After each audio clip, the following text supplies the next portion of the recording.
시청자 여러분, 주말 잘 보내셨습니까? 시장을 여는 아침 글로벌6 힘차게 문을 열겠습니다. 지난주 금요일 국내 증시 많이 어려우셨죠? 이 블랙 프라이데이가 11월 들어서 매주 나타나고 있습니다.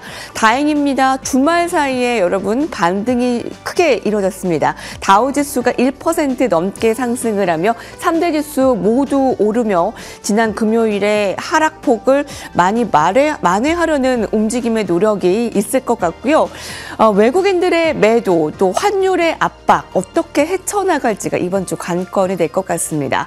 이번 주는 뉴욕 증시가 짧은 거래를 맞이하게 됩니다. 추수감사절로 하루 휴장이고요. 그 다음 날은 오후 1시까지 열게 되는데 이 변동성 속에 어떠한 전략이 필요할지 지금부터 함께하겠습니다. 이 고용지표와 물가지표 그리고 AI 거품론과 연준의 금리 경로 여전히 이번 주의 핵심 포인트가 될 것 같습니다. 지금부터 출발합니다.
글로벌 비트 시간입니다.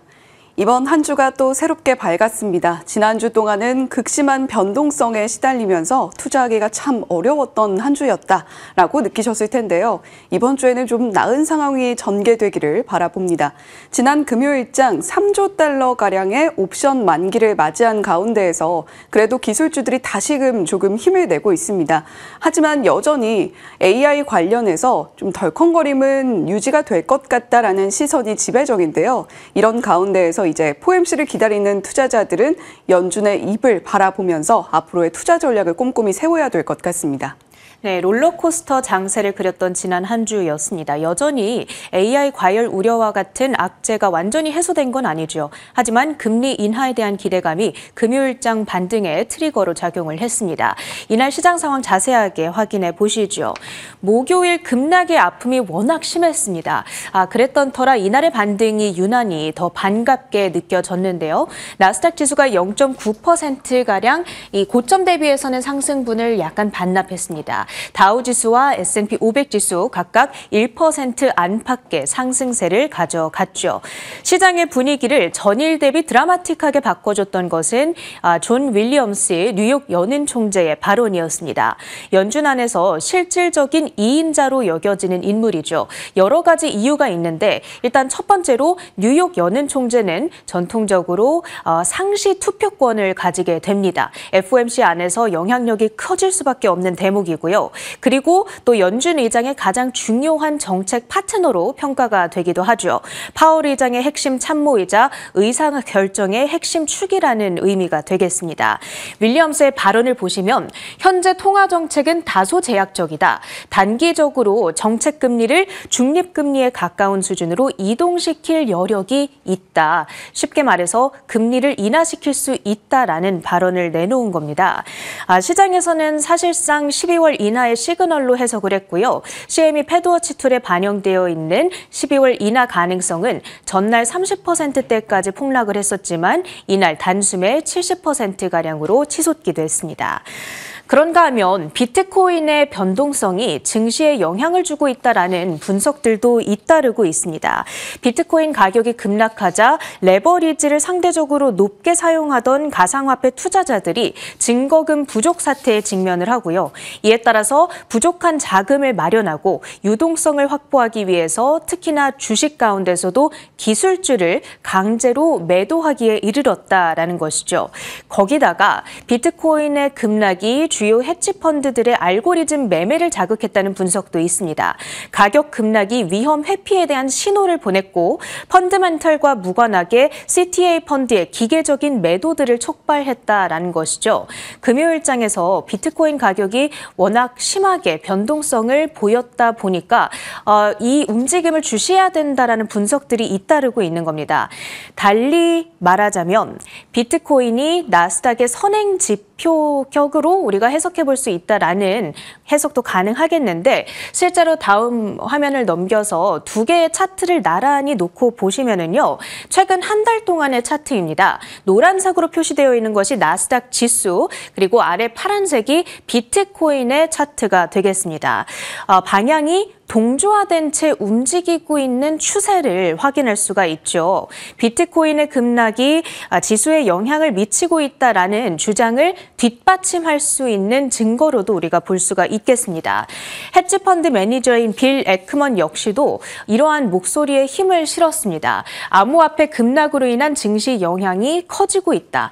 당분간 암호화폐 가격에 시장이 민감하게 반응할 것이다라는 코멘트를 내놓기도 했습니다. 지금 현재는 이제 주말을 지나서 비트코인 가격이 다시 급반등을 하고 있는 흐름을 보여주고 있습니다. 당분간 암호화폐 가격 변동성이 심해질 때 증시도 영향을 받아갈 수 있다라는 측면에서 가격을 예의주시해 볼 필요가 있겠습니다. 히트맵을 열어서 이날 종목들의 분위기 살펴봅니다. 윌리엄스 총재의 발언에 힘입어서 특히나 금리 인하 수혜주들이 강력하게 반등을 하는 하루였습니다. M7 종목 가운데에서는 알파벳과 애플, 아마존의 주가가 강하게 올랐고요. 소비 혹은 필수 소비재들의 반등폭도 눈에 띄었습니다. 대표적으로 홈디포라든지 스타벅스 등의 종목들이 3%대 급등권에서 거래를 마쳤습니다. 알파벳의 경우에는요. 이번에 발표된 제미나이 3.0에 대한 호평이 지속되고 있습니다. 그리고 이 서비스에 바로 광고를 도입시키겠다라고 하거든요. 그 말인즉슨 돈을 벌겠다라는 이야기, 따라서 수익성이 개선될 거라는 기대감이 자리하고 있습니다. 경쟁사인 오픈AI의 샘 엘트먼마저 제미나이 괜찮더라 이런 호평을 내놨고요. 그리고 지난주부터 소셜미디어를 도배하고 있는 한 가지 툴이 있죠. 바로 나노 바나나 프로, 이미지 생성기를 통해서 만들어진 이미지들이 나타나고 있습니다. 정말 이제는 AI가 만든 건가라고 알아보기 어려울 정도로 아주 섬세하고 리얼한 이미지들을 만들고 있거든요. 이러한 어떤 기대 효과가 당분간 알파벳의 주가에 계속해서 이 훈풍을 불어넣지 않을까라는 기대감이 자리하고 있습니다. 버크셔 매수 소식 이후로 계속해서 호재를 받아가는 알파벳 3.5% 이날도 급등세를 나타냈습니다. 다만 지금도 계속해서 AI에 대한 피로감은 이어지고 있다 보니까 관련주들의 반등은 제한적이었습니다. 엔비디아와 테슬라 그리고 마이크로소프트가 이날 약세를 연출했고요. 월가에서는 이러한 약세가 실적 발표 이후에 나타나는 건전한 조정이다라는 평가들은 이어지고 있습니다. 엔비디아의 경우에는 사실 장 초반까지는 4% 넘게 급락하는 순간도 있었는데요. 장 후반 들어서 트럼프 대통령이 중국으로 H200 칩 판매를 허용하는 방안을 논의 중이다. 이런 소식 전해졌습니다. 그러면서 낙폭을 줄였었고요. 그동안 실적에서는 중국 매출이 제외됐었기 때문에 만약에 실제로 판매가 합법적으로 이루어진다면 실적 개선에 대한 기대감을 받아갈 수 있겠습니다. 인텔과 마이크론의 주가 역시도 3% 가까운 반등으로 진행됐습니다. 특히 마이크론의 경우에는 TD 코엔 측에서 가치 측면의 성장이 가속화될 거다라는 전망을 내놨습니다. 테슬라의 장중 변동도 눈에 띄었죠. 사실 3% 가까이 빠졌던 순간도 있었는데 이후에 상승으로 전환을 하는 등 변동성이 컸습니다. 지난주에 애리조나주에서 차량 호출 승인을 받은 데 더해서 이날은 네바다주에서 로보택시 운행을 위한 자체 인증 절차를 완료했다라는 소식이 전해졌습니다. 다만 결국에 이렇게 주가가 하락했던 것은 옵션 만기일의 여파로 해석하고 있습니다. 지금 그리고 AI 우려를 가장 심하게 받아가고 있는 종목은 여전히 오라클이 되겠습니다. 빅테크 중에서 현재로서는 현금 흐름이 유일하게 마이너스로 돌아서면서 가장 부실한 모습을 보여주고 있거든요. 그러다 보니까 결국에는 유동성 혹은 수익성에 대한 문제, 약한 고리로 지목되고 있는 종목이 바로 오라클입니다. 현재 5.6%의 마이너스로 마감가 확인되고 있습니다. 마지막으로 이번 주 주요 일정까지 체크해 보도록 하겠습니다. 일단 경제 지표 가운데에서는 무엇보다 26일 수요일로 예정되어 있는 PC 물가지수 그리고 25일 화요일로 예정되어 있는 생산자 물가지수를 보는 것이 가장 중요하겠고요. 그리고 같은 날인 화요일 ADP 주간 민간고용 예비치 역시도 발표가 되겠습니다. 이번 주 금요일에는 미국의 블랙 프라이데이가 예정이 되어 있죠. 이런 여러 가지 경제 지표들 그리고 블랙 프라이데이에 얼마만큼 소비가 나타나는가 그 여부가 지금 미국 경제의 현황을 우리가 엿볼 수 있는 힌트로 작용을 하게 될 것으로 보여집니다. 그리고 실적 발표로는 화요일 마감 후에 나오게 될 HP와 델의 실적에 특히나 주목을 해보셔야겠습니다. 최근에 반도체 가격이 급등하고 투입 비용 증가로 인해서 이들의 마진율이 감소하고 있다. 이러한 이유로 인해서 얼마 전에 투자 의견 하향 조정이 나왔었거든요. 실제로 마진율에 어떠한 변화가 있는지 관전 포인트로 지켜보셔야 되겠고요. 그 밖에 이번 주 목요일에는 추수감사절 연휴로 미국 증시가 하루 휴장한다는 점, 금요일에는 우리 시간으로 새벽 3시쯤 조기 폐장에 들어간다는 점까지 체킹 드리도록 하겠습니다. 네, 이렇게 일정까지 확인해 봤고요. 주요 외신 헤드라인들로 이어갑니다. 네, 잃어버린 수급을 찾아서 떠나는 여행, 이번 주에는 과연 성공적으로 이어가 줄 수 있을까요? 자, 지난주 확실하게 시장의 방향성을 좀 보여줬는데 큰 영향을 줬던 것은 바로 수급이었습니다. 수급을 움직였던 4가지 요인들 체크를 해보면요. 앞서서 체린 앵커가 전해주었던 내용 그대로 비트코인의 급락이 지금 위험자산 시장 전반적으로 선행되는 움직임을 가장 충격적으로 반영하고 있다라는 분석이 나오고 있고요. 그리고 무엇보다 CTA 펀드에서의 강제 매도세가 시장에 급격하게 작용을 하면서 시장을 크게 하방 압력을 작용하고 있다라고 이야기를 하고 있습니다. 더불어서 유동성이 말라가고 있는 점도 지적을 받고 있고요. 기술주 내에서 앞서서 체린 앵커가 전해주었던 것처럼 제미나이라던가 여러 가지 AI로 돈을 벌고 있는 기업들과 그렇지 못한 기업들 사이에 극심한 차별화가 이뤄지고 있다는 점이 기존의 랠리를 주도하던 테마성으로 오르던 종목들의 돈을 빼고 그 자산을 조금 더 안전한 쪽으로 이동시키려는 수요들이 늘어나고 있다라고 분석이 되고 있습니다. 자, S&P 500의 풋 거래량을 나타내고 있는 그래프인데요. 4월 폭락장 이후에 최대로 거래가 됐습니다.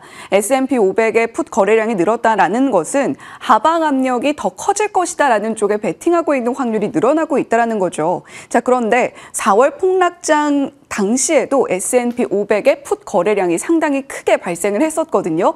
그 이후에 시장이 급격하게 상승을 했다는 점을 감안한다면 이번에도 바이더집 전략이 그대로 유효할지 이 역시도 이번 주 안에 테스트를 들어가게 될 것으로 보입니다. 골드만삭스에서는 S&P 500이 6,450포인트를 깨고 내려갈 경우에는 CTA 펀드에서 강제 매도세로 인해서 80달러에서 160억 달러까지 시장의 매도세가 가해질 것으로 전망을 하고 있고요. 이 부분은 수급에 또 한 번 타격을 줄 수 있는 만큼 면밀하게 살펴보실 필요가 있겠습니다. 자, 더불어서 선물 시장에서 탑오북, 즉시 체결 가능 주문량이 평균 대비 40%가량 줄었다는 점은 유동성이 부족하다는 증거이기도 하니까요. 이 부분도 재무부에서 계속해서 좀 돈을 풀고 있는 시그널이 나타나고는 있기는 합니다만 주시해서 살펴보셔야 되겠습니다. 자, 방향성의 열쇠는 코인에 있다라는 이야기는 앞서서 체린 앵커의 이야기와 맞닿아 있습니다. 빌 에크먼의 코멘트를 가지고 와서 설명을 해주었는데요. 이번에는 비트코인의 RSI 상대 강도 지수를 함께 보시죠. 지금 과매도권에 들어와 있는 것은 사실입니다. 거기다가 블랙록의 이빗 ETF 11월 들어서만 24억 달러가량의 자금 유출이 있었고요.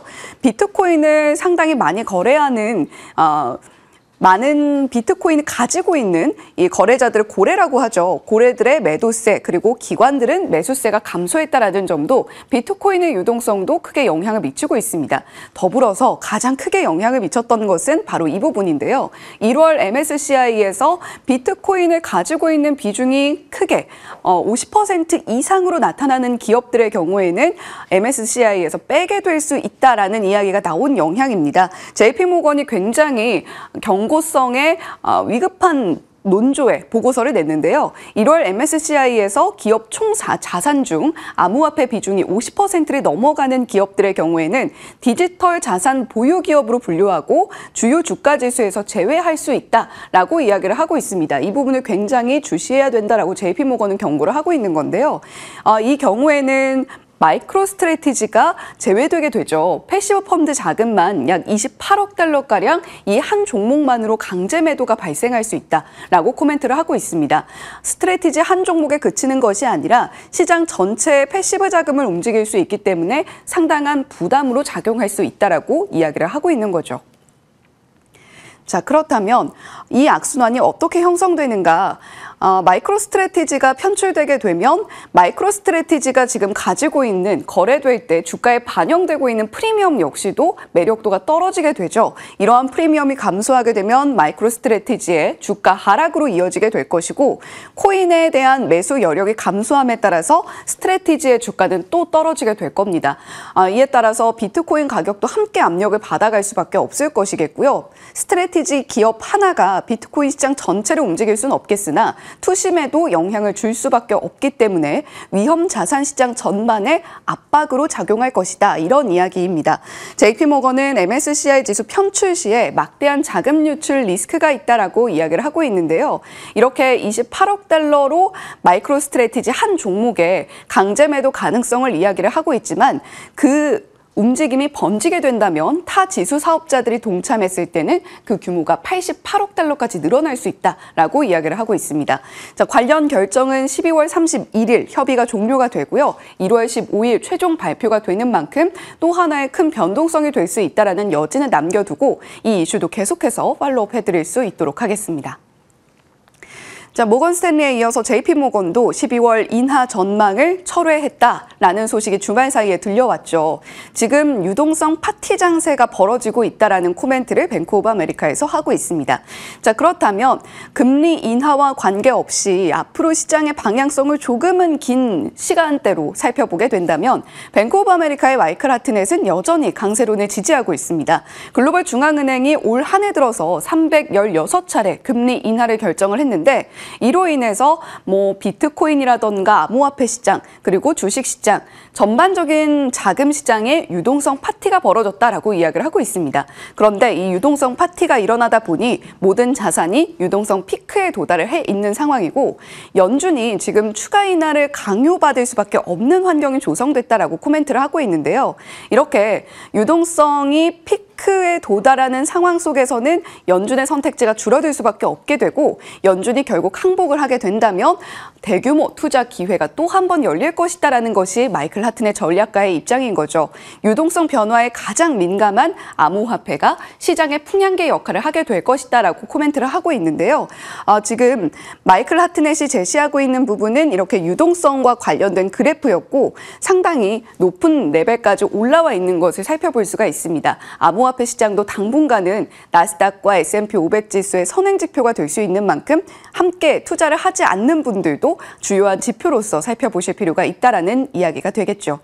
자, 이렇게 시장의 여러 가지 요소들을 좀 짚어봤습니다. 그런 가운데에서 또 하나 새로운 뉴스가 들려왔는데요. 사우디아라비아의 수출이 다시 열린 미국 반도체 칩들입니다. 그런데 중국으로도 다시 문이 열릴 수 있다는 긍정적인 소식이 들려오고 있는데요. 아직까지 검토 단계이긴 합니다만 주요한 내용들 함께 살펴보시죠. 트럼프 행정부가 중국과의 갈등 관계 사이에서 절충안을 꺼내들게 될 것인가? 이번 주에 또 하나의 주요한 관전 포인트가 되겠습니다. H200이라는 칩이 있죠. 엔비디아 칩인데 AI 가속기가 중국의 라이선스 수출을 허용받을 수 있다라는 부분을 보도하고 있는 로이터 통신이었습니다. 기존에 엔비디아가 중국 전용 칩으로 만든 칩이 있죠. H20이라는 칩이었는데 이제 H20 칩의 중국 수출길은 완전히 막힌 상태고요. H200, 이 호퍼 칩의 경우에 H20 칩보다 성능이 2배가량 뛰어난 걸로 알려져 있는데 이 H200 칩이 중국으로 수출이 될 수 있다라는 부분이 열려 있는 겁니다. 지금 현재 램프업이 빠르게 되고 있는 제품군의 경우에는 블랙웰 제품군이 되겠고요. 베라루빈의 경우에는 아직 시장에 출시가 되지 않은 상황이기 때문에 대규모 양산에 들어가지 않은 상황이기 때문에 일단 중국이 H200 칩만 손에 넣게 되더라도 중국 기술주들의 경우에는 상당히 여러 가지 선택지가 생기는 것이기 때문에 한박 웃음을 지을 수 있는, 그리고 엔비디아 입장에서도 상당히 ASP 단가가 높은 제품 수출길이 다시 열리기 때문에 매출에 또 한 번의 레벨업을 기대해 볼 수 있다는 긍정적인 시그널이 될 수 있죠.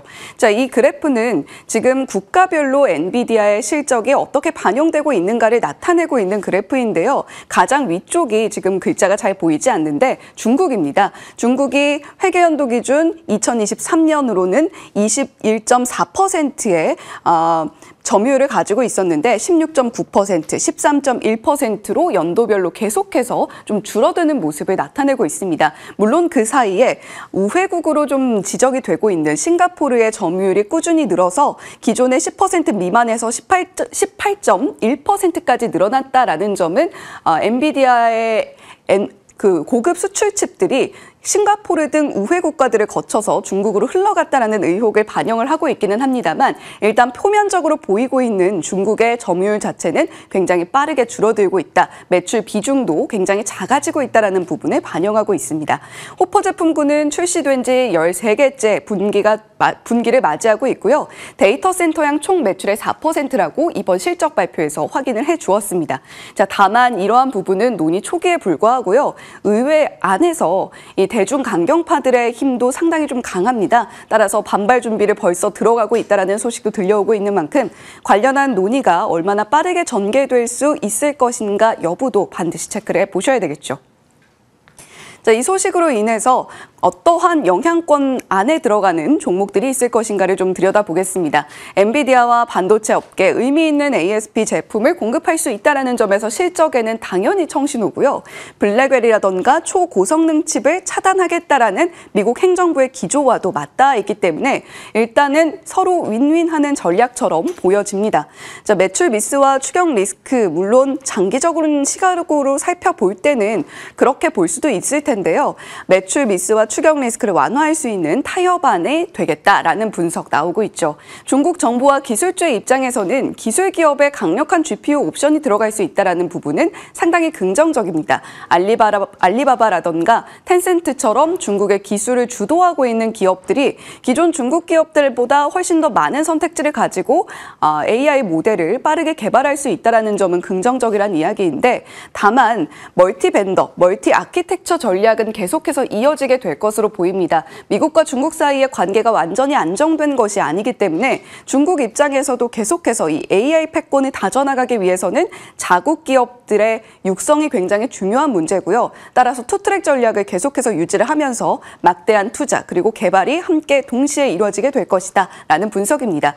자, 그렇다면 AMD 그리고 미국의 반도체 장비주들도 함께 수혜를 입을 수가 있겠고요. 그리고 계속해서 이렇게 미국과 중국 사이의 갈등이 불거질 때 또 하나 언급됐던 것이 이 반도체 자동 설계 쪽입니다. EDA 기업들도 역시 수혜를 입을 수 있을 텐데 대표적인 기업으로 시놉시스, 케이던스 같은 기업들이 있죠. 자, 그리고 중국 내에 있는 캠브리콘 같은 기업들의 경우에는 조금은 좀 입지가 흔들릴 수 있다는 부분 함께 살펴보실 필요가 있겠습니다. 트럼프 행정부가 더불어서 지금 관세 권한 무효화에 대비해서 대체 관세를 준비하고 있다는 이야기도 들려오고 있으니까요. 이 부분도 함께 체크를 해보셔야 되겠습니다만 대체 관세 방안의 경우에는 기존의 트럼프 행정부가 추진해왔던 관세 정책 대비 그 범위가 굉장히 좁고 제한적일 것이다. 이러한 분석도 함께 나오고 있습니다. 자, 젠슨 왕 CEO가 좀 직원들 앞에서 불만을 토로했다라는 비즈니스 인사이더의 보도가 있었습니다. 실적 굉장히 좋았죠. 그런데 직원들 앞에서 실적이 좋으면 버블을 부채질을 한다고 뭐라고 하고 실적이 나쁘면 버블 붕괴의 전조 증상을 보인다고 뭐라고 한다. 이런 이야기를 좀 불만스럽게 직원들 앞에서 농담조로 전했다라고 비즈니스 인사이더가 보도를 했습니다. 지금 현재 시장은 노윈 딜레마에 들어가 있는 것으로 보인다라고 비즈니스 인사이더 평을 했는데요. 이와 관련해서 자세한 내용을 조금 더 들여다보죠. 자, 지금 씻기지 않은 의심 중에 첫 번째는 감가상각 주기에 대한 이야기입니다. 충분히 엔비디아 측에서는 A100이라는 아주 예전에 나왔던 칩까지도 현역으로 뛰고 있다라고 강조를 할 만큼 이번 어닝콜에서 굉장히 많은 부분들의 의혹을 해소하기 위해서 코멘트를 내놨던 젠슨 왕 CEO였는데요. 일단 시장은 계속해서 채권 발행이 늘어나고 있다는 점에 집중을 하고 있는데 오라클처럼 지금 주황색으로 표시된 부분이거든요. 오라클처럼 대출을 받는 기업들 외에 지금 하이퍼스케일러들의 경우에는 상당히 안정적인 IG 채권을 통해서 자금 조달을 하고 있다는 점 함께 체크를 해보시면 좋겠고요. 빅테크 기업의 감가상각비 추이를 좀 들여다보겠습니다. 여기서는 메타에 조금 적신호가 켜지는 듯한 모양새인데요. 이전과 비교했을 때 4배 이상 늘어나게 된 빅테크 기업들의 이 지출 사이에서 메타의 경우 ROI가 좀 불확실성이 크다라는 지적이 나오고 있습니다. 지금 파란색으로 표시된 부분이 마이크로소프트이기 때문에 마이크로소프트가 가장 위험한 것이 아닌가라고 생각을 하실 수가 있는데 마이크로소프트는 실제로 실적을 들여다보면 굉장히 많은 매출을 올리는 기업 중에 하나입니다. 그런데 메타의 경우에는 2026년 1분기부터 분기마다 이 감가상각비가 50에서 60%대까지 높게 반영이 되거든요. 2025년 4분기로 따졌을 때는 YOY 28%의 성장세인데 내년에 들어서게 되면 이 숫자가 거의 2배가량 뛰게 된다는 이야기입니다. 자, 그렇다면 감가상각비가 30억에서 80억 달러로 증가를 했을 때 영업이익은 50억 달러가 줄어든다라는 추산이 복잡한 계산 하에 나오게 되는데요. 영업이익률은 12%포인트, EPS는 30%까지 하락할 수 있다는 가능성 함께 제기되고 있는 만큼 이러한 부분은 계속해서 꼼꼼하게 살펴보실 필요가 있겠습니다. 자, 씻기지 않은 의심 두 번째는 빅테크들의 독립선언인데요. 주말 사이에 일론 머스크 CEO가 본인의 X를 통해서 모집 공고를 냈습니다. 지금 우리는 AI 칩 관련해서 빠른 로드맵을 그리고 있는데 이와 관련해서 채용을 좀 진행하려고 한다라는 내용의 골자였죠. 이 안에서 AI 칩의 로드맵을 좀 들여다볼 수가 있었는데요. 곧 AI5가 출시가 되고 AI6 작업도 이미 시작이 됐다. 12개월마다 새로운 AI 칩을 설계하는 것이 목표다라는 이야기를 내놨습니다. 특히 테슬라는 삼성전자의 AI6 파운드리 위탁 생산에 맡긴 바가 있죠.